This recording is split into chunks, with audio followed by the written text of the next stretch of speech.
I'm really happy to be talking to you, Alina. Could you please maybe tell us more about your research interests in general and how they relate to the Aggressor project? Since 2022, since the beginning of full-fledged invasion, I've been working also on the topic of visualization of war, like construction of visual discourse of war, with the focus on popular culture. In more simple words, analyze how images shape the reality of war and how they create the images of the enemy or the images of the hero and how they create our vision of the conflict. And I think it's important because it's one of the important elements of the conflict that is not only on the physical battleground now, but also in media. If we talk about such, I don't know, light content like memes or cartoons, they really can contain a lot of layers of information.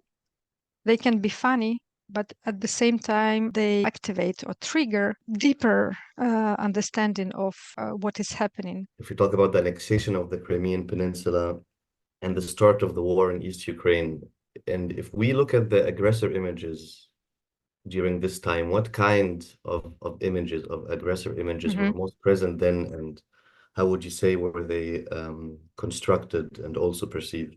It's one of my aims, but I'm still working on this topic. What were the key images of Maidan? What were the key images of the beginning of the war? There was really very present anti-government discourse, anti-pro-Russian government, anti-Yanukovych. But Maidan is also the time where decolonization thinking was also intensified. For example, there were instances where Lenin monuments were ruined. The aggression was a shock. The annexation of Crimea was a shock.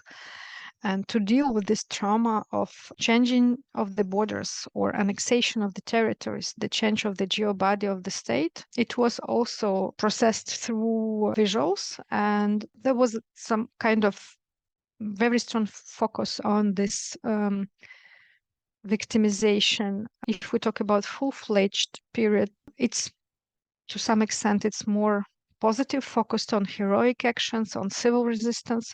The main idea is to give hope, to raise awareness about what is happening, and to consolidate civil society, and also to inspire military to protect Ukrainian land. What is more visible now, it's also the attempt to create some kind of historical continuity of Russian aggressions in other states, for example, in Georgia, or interventions in Syria. Maybe you could elaborate like why you chose this type of source material for us. When you see how image lives its life, what are the comments, what are reactions, what are the taggings, sharings, and you see that also art can be used as a form of artivism, the form of the means of attracting attention.